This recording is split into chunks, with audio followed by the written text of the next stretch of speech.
अऊज़ु बिल्लाहि मिनश्शैतानिर रजीम बिस्मिल्लाहिर्रहमानिर्रहीम रब्बि इश्रह ली सदरी व यस्सिर ली अमरी वहलुल उक़दतम मिन लिसानी यफ़क़हू क़ौली। काबिल सद एहतराम सामीन किराम अस्सलामु अलैकुम। आज एक दिलचस्प मौजू पर बात करने जा रहा हूँ। वो है, क्या तालीम व तरबियत के ज़रिए से मुनाफिक की इस्लाह मुमकिन है या नहीं। इसका तफसीली जवाब तो बाद में हम देंगे, लेकिन पहले हम तहकीक की रोशनी में, कुरान और हदीस की रोशनी में, मासूमीन की रोशनी में मुनाफिक को डिफ़ाइन करें। मुनाफिक कौन होता है और उसकी खुसूसियात क्या है। वो शख्स जो न तो हक़ पर पूरा ईमान लाता है और न ही अलल ऐलान हक़ से इनकार करने की जुर्अत करता है। ये अपने ज़मीर की आवाज़ के ख़िलाफ़ रहता है, जिसकी वजह से इसके ज़मीर पर हमेशा बोझ रहता है। यानी इसका ज़ाहिर कुछ बातिन कुछ होता है, जिसकी वजह से वो हमेशा फ़िक्री इज़्तिराब और ज़हनी तौर पर इंतशार और तशवीश का शिकार रहता है। उसके चेहरे पर रोशनी की बजाय रऊनक, परेशानी और पजमुर्दगी पाई जाती है। ये है मुनाफिक की डेफिनीशन। और मुनाफिक की खुसूसियात क्या है। उसकी पहली खुसूसियत, मुनाफिक अल्लाह ताला और उसके नेक बंदू यानी मोमिनीन को धोखा देकर खुश होता है, जबकि गैर शऊरी तौर पर खुद धोखा खा रहा होता है। मुनाफिक के दिल में हसद, चुगली और गैबत की बीमारी होती है, जिससे वो एतदाल और तवाज़ुन और ज़हनी सुकून को खो बैठता है। मुनाफिक को गवारा और लजीज ताम भी नागवार गुजरता है।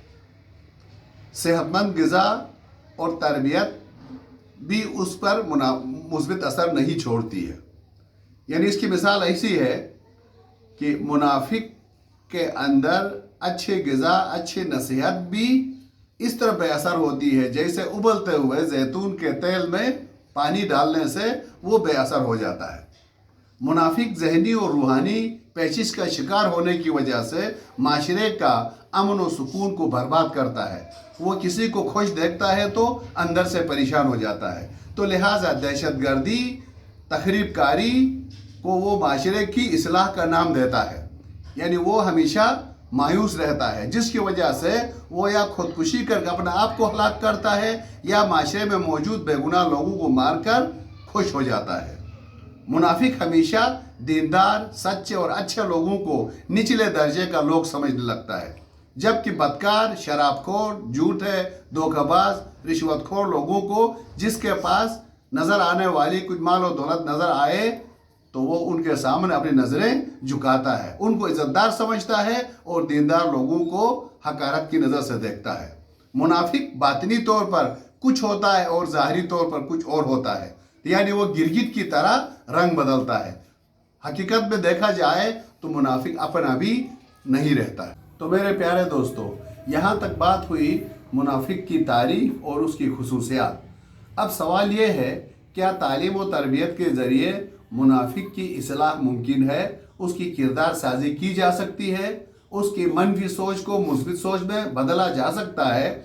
इस हवाले से अल्लाह ताला कहते हैं कि जब मुनाफिक हद से गुजर जाता है तो अल्लाह ताला उसको उसके हाल पर छोड़ देता है, जिसकी वजह से उसकी मुहल्लिक बीमारी की जरासीम कानून फितरत के तहत उसके पूरे वजूद में फैल जाते हैं। दूसरे अल्फाज में वो कैंसर हो जाता है। अल्लाह ताला मुनाफिक को उसकी सरकशी में डील देकर उसको मज़ीद तबाही और बर्बादी से दोचार कर देता है। तो मुनाफिक हिदायत के बदले गुमराही खरीद कर 100% घाटे में रहता है।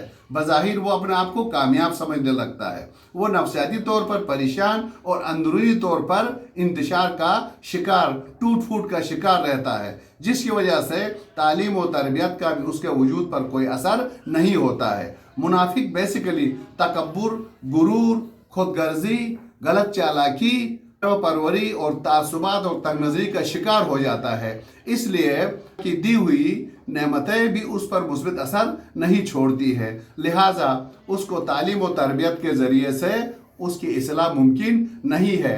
हाँ, ہم اللہ تعالیٰ سے دعا کرتے ہیں کہ اللہ تعالیٰ ہم سب کو ذاتی منافقت اور قومی منافقتوں سے ہمیں محفوظ رکھے۔ ایک بندہ خود سے ظاہر اور باطن مختلف ہو، اپنے لیے کچھ سوچتا ہے، دوسرے کے لیے کچھ سوچتا ہے۔ اسلام نے بھی یہی حکم دیا ہے، مسلمان وہ ہے جس کے ہاتھ اور زبان سے دوسرا مسلمان محفوظ رہے۔ ایک اور مقام پر ہے، مسلمان وہ ہے جو اپنے لیے سوچتا ہے وہ دوسروں کے لیے وہی سوچے۔ تو بس منافق وہی ہوتا ہے جو اپنے لیے الگ معیار رکھتا ہے، دوسرے کے لیے الگ معیار۔ وہ چاہتا ہے منافق کہ میری ماں بہن کی عزت ہو، ریسپیکٹ ہو، پردے میں ہو، لیکن وہ دوسرے کی ماں بہن کو آنکھیں چار کر کے دیکھے، ان کی عزت نفس کو مجروح کرنے میں کوئی کمی بیشی نہ کرے۔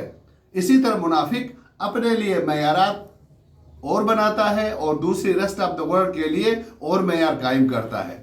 تو لہٰذا اس کے پاس انصاف نام کی کوئی چیز نہیں ہوتی ہے۔ یہ مکمل طور پر ایک غیر متوازن، بے روح اور پست سوچ کا حامل ایک بیکار فرد ہوتا ہے، اور یہی بیماری بحیثیت قوم بھی، ایک پوری قوم بھی اس بیماری کا شکار ہو سکتی ہے، جو اصولوں کو، اخلاقی اقدار کو، اسلامی ویلیوز کو فالو نہ کرے، بلکہ خدا کو سپر پاور ماننے کی بجائے ادھر سے کچھ لوگوں کو، عوام کو دھوکہ دینے کے لیے کچھ اسلامی اصولوں کو، کچھ کلچر کو بھی پروموٹ کرے، لیکن اصل خدا سے مدد مانگنے کی بجائے جو طاقتور قومیں ہیں، جو خود فرعونی طاقتیں ہیں، کبھی ان کے سامنے گر جاتے ہیں، کبھی خدا کے سامنے۔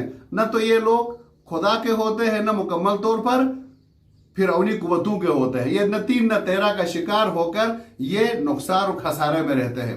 تو یہ بحیثیت قوم بھی کبھی کبھی بہت سی قومیں ایز اے نیشن منافقت کا شکار ہو جاتی ہے، جن کا ظاہر کچھ ہوتا ہے، باطن کچھ ہوتا ہے۔ تو اللہ تعالی ہم سب کو اس قومی، اجتماعی اور انفرادی منافقتوں سے نجات دے، اور ہمیں دل و دماغ سے پورے وجود کے ساتھ توحید کے اندر ضم ہو کر اپنے رب کو سپر پاور سمجھتے ہوئے انسانوں کی مدد کرنی چاہیے، اور ہم اللہ کے سامنے جھکے، باقی سارے مخلوقات کی ہم مدد کریں، فرعونوں اور ظالموں کے سامنے آنکھوں میں آنکھیں ڈال کے بات کریں، اور اپنے سے کمزور اور غریب لوگوں کی ہم مدد کریں، بحیثیت ایک سچے مسلمان کے، جو رسول پاک صلی اللہ علیہ وسلم نے ایک اچھے مومن کا معیار دیا ہے، اس معیار پہ ہم سب اترے۔